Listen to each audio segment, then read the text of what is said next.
All right, I'm looking rainy day disheveled. So there's my ice skates in my little like LED light wheels because I'm like 5 years old.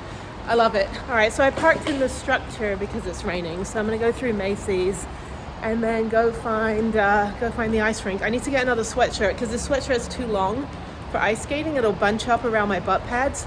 So I'm gonna go to Aeropostale right now. I'm so tired. Did not sleep well last night. Too much worry, but I'm gonna try to get rid of that now. I'm gonna go to Aeropostale and try to get another crop top sweatshirt, or maybe Hot Topic and get one from there.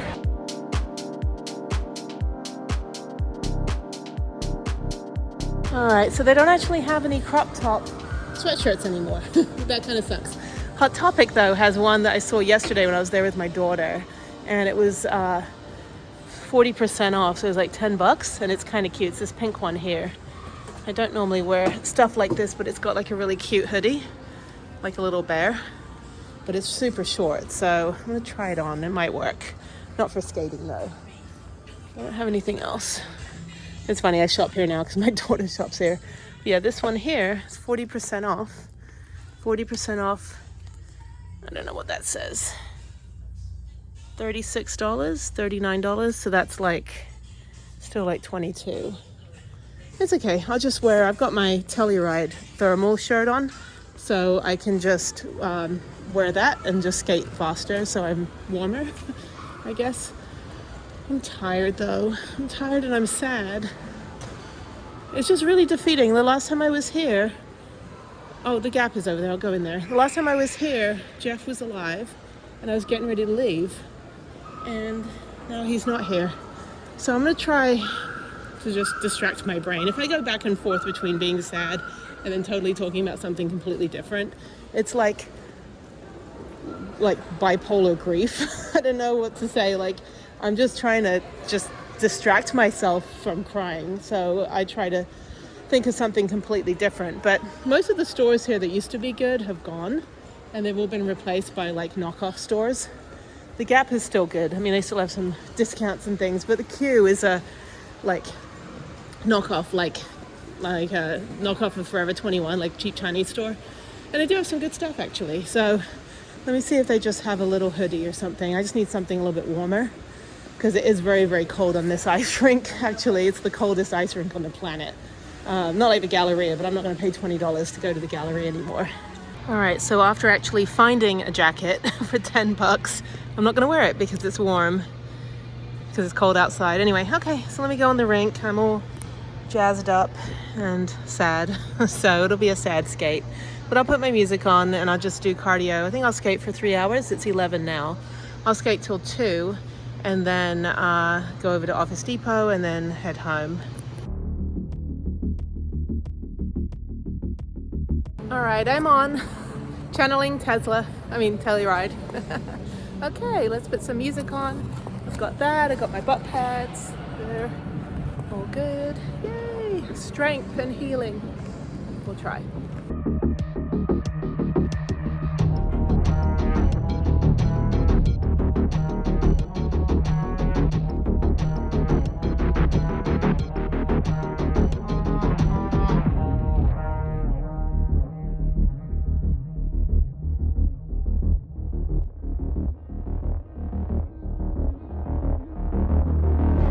Good morning. It's cold and cloudy, and it's that time of year again for mammograms. Actually, it's an MRI, which is nice. I'm not having to have my boobs smushed, but I do need to get my MRI. So I get a mammogram and an MRI every year because I have a history of breast cancer. The VA is really, really good about their women's health. People knock the VA, but I've really had no issues. They've been fantastic. I also volunteer to be a guinea pig for everything. So anytime I have an appointment, there's always like 10 people observing. And I'm like, you guys got to learn somehow. Just don't stick that thing in my eye if you don't know anything. So if you're just learning, you don't get to cut me open. So you get to watch and you get to hold stuff. Anyway, so I'm going to go in here to Houston Medical Imaging. I've been here about 4 times in the last 2 years. Actually, no, 2023, I had four mammograms, 2 MRIs, and a biopsy because they thought that that I had breast cancer, and it was pretty scary. And then I was looking at my scans and I'm like, wait a minute, that's the dense like breast tissue from when I was breastfeeding and I had mastitis. And then I looked at the 2016 scans and the 2012 scans, and I was like, yeah, no, like that's from breastfeeding, people. I had a ton of milk. Moo. I was a little milk cow. Yeah, so I was like, you know, I told them like 4 times, and they did the biopsy and they put a little titanium marker in my breast tissue. So next time that they do a biopsy, they know that that's already been checked. It was pretty terrifying. And then after that, I had hand surgery, and then I had another mammogram, another MRI. So 2023 was like, let's just double check everything. And then November 2022, I had my colonoscopy. So they found like 2 polyps, and then they removed those. So they said come back in 7 years. I may have to come back sooner because my dad died of colon cancer at 59. And I am now 46, and I'll be 47 in November. That's crazy. I'm like speeding towards 60. That is insane. But anyway, let me go in and get checked in. It's only 7 a.m. After this, I have to go back home, shower. I've got a 10 a.m. Zoom, and then I have my presentation tonight. So I'm gonna go print out my speech and make a few edits to that. And then I need to edit one other video that I kind of messed up on. My missions of El Paso, I realized I didn't like edit part of it. I just had the raw footage and it was all kind of all over the place. I was like, what was I thinking? So yeah, so I need to go edit that, and then that's what you get for editing on an airplane. You don't hear everything. And then yeah, and then I got to check into my flight for tomorrow, and then probably just chill for a couple hours until I have to do the presentation. So I don't even know where it is. To be honest, I don't know what part of town I'm supposed to be in. And then tomorrow at noon I fly out, so back to Vegas. So I really didn't do anything here. I just worked on stuff and kind of laid low and didn't see anybody. I didn't feel like being social whatsoever. I'm too sad about Jeff, and got too many other things on my mind to really care about sitting around a sports bar with friends. Every time I come back to Houston, I don't relate, and I really don't feel like sitting around, you know, just basically just listening to oil and gas friends complain about oil and gas. I'm like, I'm sorry, I don't really care. So more important things in the world, more important people I need to like save and care about. So, you know, it's like, I don't know. I like my friends. I just, sometimes we're just on different planes, and, you know, they got it good here. They really have nothing to worry about. So you live in $1 million house, and you have a, you know, 6-figure job, and you've got stability, and you work for Chevron. Like, you don't have to worry so much about some other people. I mean, the worst case scenario, you could be stuck in a freezer in a Bodies for Science lab against your will. So life isn't that bad, guys. It could be a lot worse. Anyway, no, I just, I have to be very, very, like, protective of my self-care and how much of my, like, energy I expend to help others. I generally will help those that can't help themselves, and I generally don't reserve a lot of energy for people that are just going to complain about their perfect life. It's like, yeah, you guys have it fine compared to most of the world. So, you know, but I'll listen. I mean, if they're having a bad day, I'll just, you know, half listen, but I'm not a hero, and I'm not going to solve their problems for them. Because I can tell you something, majority of the people that I know that live here that are, you know, oil and gas people that have it good, you know, they wouldn't even extend their hand to help somebody, like, to be honest. So, yeah, they're the thoughts and prayers people, and I'm like, that's great, but not really my crowd. I'd rather be with nomads and helping trauma survivors and combat veterans and people that, you know, have kind of been shit on by society. And I'm not going to help people that live in Sugar Land, Texas, or Katy, Texas, and live in their $1 million country club house. Like, I think they're doing fine. They don't really need, you know, my help. And yeah, anyway, okay, let me go into HMI, get my MRI done. I'm going to sleep again for another 45 minutes while they pound sound waves into my nipples. It's amazing. It's beautiful. Anyway, okay, bye.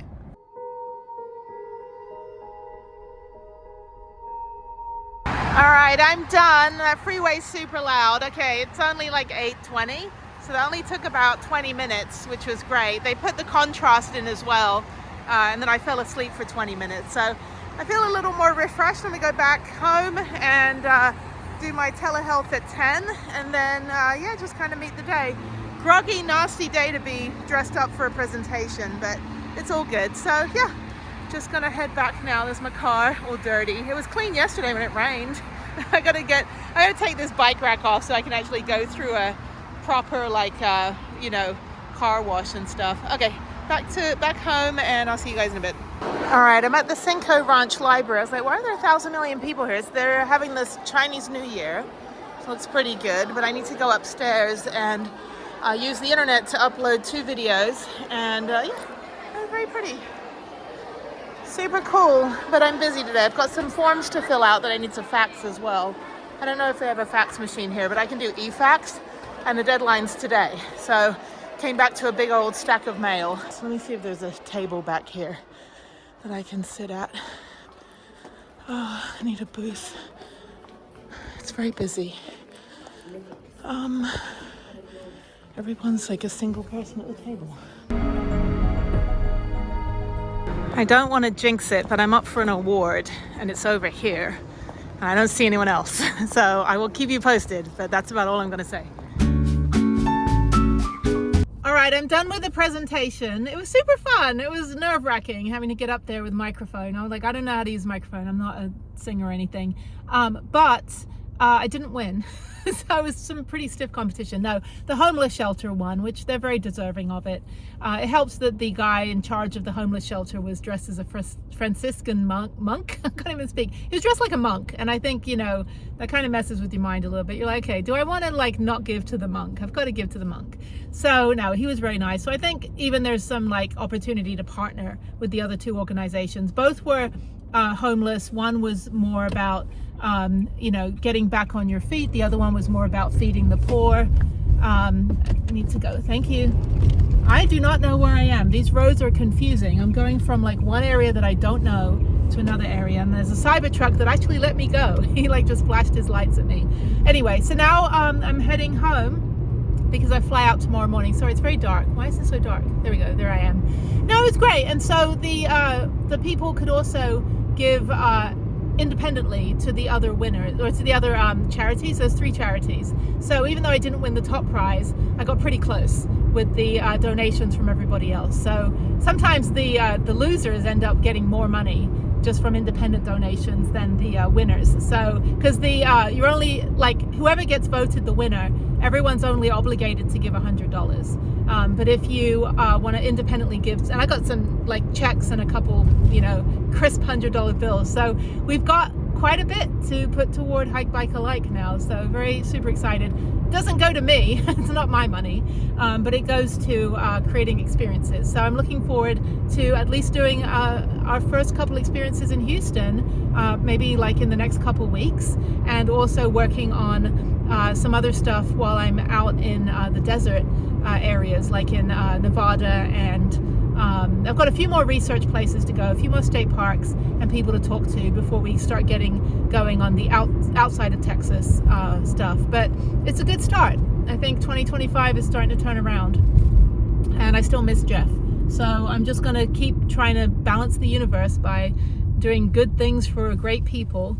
But that was really fun, and I had to like get dressed up and like do a speech. So sorry, it's all dark. I should have just filmed this later when I'm not like in the dark car, but I think this is more like, you know, ambiance. But no, it was really nice, and I met quite a lot of people. I'm not good at like projecting my voice in a very large environment, like loud environment. I didn't eat any food either, so I'm starving. But it was great, and there weren't even, maybe there was 37 people there, I don't know. I think it was 37, yeah, because the winner got 3,700. So there weren't that many people like that should have been there in the organization, I think, because it's the first one of the year. They have 4 of these events a year, but based on what the winner got, it was probably, I say, about maybe a third of the members were there. But it was, you know, it was really nice, and it was great to talk to people. I have a very obscure, very different charity. Like, it's not your usual veteran charity, it's not your usual outdoor charity. It's basically bridging the gap for, like, between adventure companies and those that want to do adventure stuff.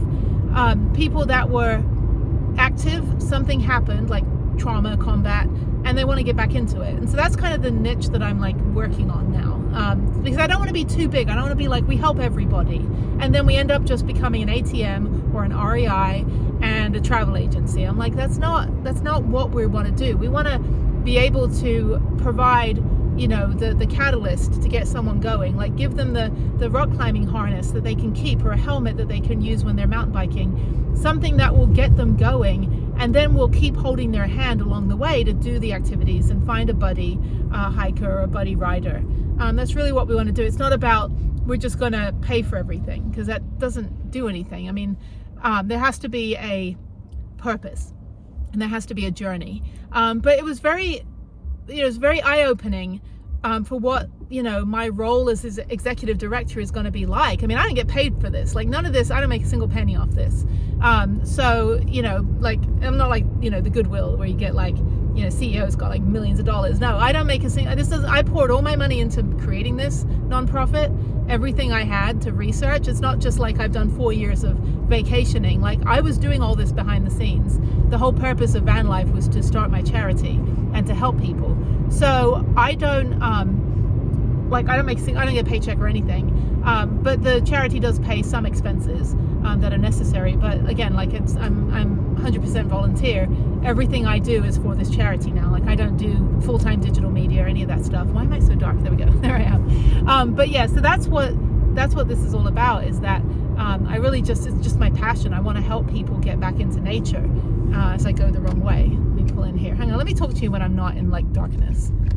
I'm in like the super industrial part of Houston, so it's all like on the 290. I'm trying to go like the back way home, so I don't want to go on the freeway, because I was on the wrong side of the freeway when I was at this event. But anyway, so yeah, I get nothing out of this. It's not like it goes in my pocket. So, but it does go into the experiences of people that we're helping. Why for some, maybe I can't drive with my light on. Oh, there I am. Okay. But anyway, it was a good experience, very eye-opening on what my role as executive director is going to be, and that I have to be the voice of the organization. I have to be the face of the organization. I have to be the one that is basically stuck behind this car. What is this person doing? You're like a junk pile, dude. Can I get around you? I'm gonna get around you, I'm sorry. But you have 1,000 televisions from the 1980s on the back of your truck, dude. I don't know this area. This area is, like I said, it's very industrial. I spent a lot of time up here in 2021 when I was building the van, because all of the VANBUILD companies and all of the Discount Hitch and some other places were all up on the 290. And I used to take this to get to Austin and Round Rock when I used to go that way. But anyway, back to me. Yeah, so it's very eye-opening on what my role is going to be for the nonprofit moving forward. And I think, you know, I've really got to step up the game of applying for grants and applying for foundations. But a lot of them require like 3 years in business, and you have to like have a certain amount of funding that you already received, and you've got to like show that you've done stuff. But when you're just like the toddler on the ski slope, which is what we are basically, I don't have that leverage. So I have to go through other channels, like organizations like the one I was at, and events like the one I just did. And I think that's a really great idea, like the way that they do it, where, you know, basically it's not very much out of every person's pocket. But if you get a couple hundred people together and everybody gives a penny, you know, you're going to have a couple hundred pennies. And it's kind of that concept. So you don't feel like you're giving a large amount, you know, of charitable donation. You're giving quite actually a very small amount, but there's so many of them that are doing it that it ends up being a sizable donation for the organization. But the 3 people, we're all real good sports, you know. I got in there, I was like, I'm gonna give them the side eye, you know, but no, it wasn't like that. The other 2 ladies were great, and the Franciscan monk, the monk, was pretty funny. He dressed up like that, even though like he is a monk, kind of, but not really. I don't know. But no, he was very nice. And like I said, it was one like helps feed refugees and homeless, and the other one specifically rehouses homeless people. But I told them, I said, hey, you know, for the women's program for the City of Hope that won, and I said, hey, like, I have a buddy system that we're creating where we need, like, you know, able-bodied hikers, essentially. When I say able-bodied, I mean people that are, they're not in the category of like specifically who we're targeting to help. Like we're saying, like maybe they don't have a physical disability or they don't have trauma, but they just want to participate. So our buddy system is there so that we're able to have like maybe my stay-at-home mom friends in the Woodlands area, they want to go hiking on the weekends, and I can match them up with a mom from the City of Hope that's currently homeless, that is trying to get back on her feet. Maybe she left an abusive relationship, and that's who we help. We help people like that, and we're able to provide the volunteers, and it costs nobody anything. We provide the volunteers to be able to do a hiking trip with the people that they're helping, in order to show them that life is just more than trying to get back on your feet in the financial side. Like, life is also about reinventing yourself in terms of your health and wellness. And if they're able to get out and work out and get out in nature and be inspired by people that are not in their situation, like people that do have jobs and careers or houses or relationships that are healthy, if I'm able to pair people up in that way, I think that would be great. So that's why I want to do the buddy system. But we just don't have the volume of people to help right now. We don't have the volume of volunteers, and that's why partnering with some of these organizations is really going to be beneficial. And like I said, it's not going to cost anybody anything, but it's going to give us exposure, and it's going to be able to show people, other organizations in town, hey, look, we're actually active, and we're not just, I'm not my own island, right? Like the reason I'm doing what I do is I'm the middle person. Like I don't have the mailing lists, I don't have the social media presence, right? But I have the ideas, and I have the ability to execute everything and make it happen. So if I'm able to get 10 women from City of Hope that are living in temporary housing, and they've got their kids, and then I'm able to get 10 hikers from the women's hiking group, and we go up to Huntsville State Park for the day, and maybe I can provide the food, right? Like, we'll pay for the food, we'll bring coffee and donuts or whatever we bring, or maybe we can take everybody out for lunch afterwards, or do something, but at least I can facilitate between like my groups that I know and the people that need the help. And then as I start to grow with that, it's just gonna be great. All right, sorry, it's actually, this is better lighting. I was like, it's like too much. Anyway, so I'm here and I'm gonna go to sleep. I gotta work on my computer a little bit, edit some more videos, maybe upload them, and then I get on the plane tomorrow at noon. So I don't know if I have an appointment tomorrow. I should maybe, I gotta run by the VA. I don't know what I have to do. I have to do something, so I'm leaving at noon, and I booked the flight at noon because I had something to do Thursday morning. I don't know. Anyway, but I will, I'll follow up with you guys a little bit later. I'm heading to the airport about 9, get on the shuttle I gotta book my, I have to book my airport parking, so I'm gonna leave the car here at the airport for a week, since I'm only gone for a week. And that way it's cheaper than Uber. So I think it's like $5 a day. So it's like $40, $35, $40. And then I'll go to the airport. I fly out at 12:03 p.m. and I'll be in Vegas at like 1:30. And then, I'm just there for a week. I'm gonna go up to Cathedral Gorge, and it'll be great. So that was a good experience. We did get a little bit for Hike Bike Alike. So we didn't walk away empty-handed.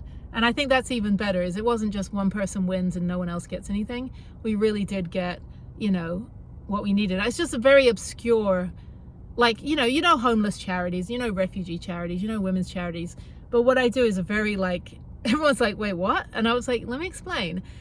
It's a new thing. And I think, it doesn't, what I do really doesn't exist in this specific capacity. And so bringing awareness and being able to partner and show that this weird, obscure idea is actually working, and it has worked.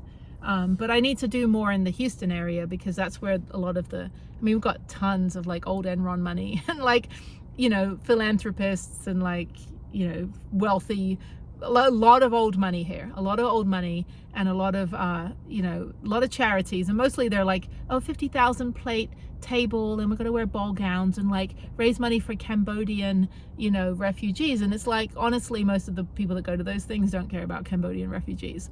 But they put it on for like Culture Map or the high society pages. But then you have organizations like the one I went to tonight, and they were fantastic. Just down to earth business guys And they were like, yeah, shit, I'll write you a check. And I'm like, great, shit, I'll take it.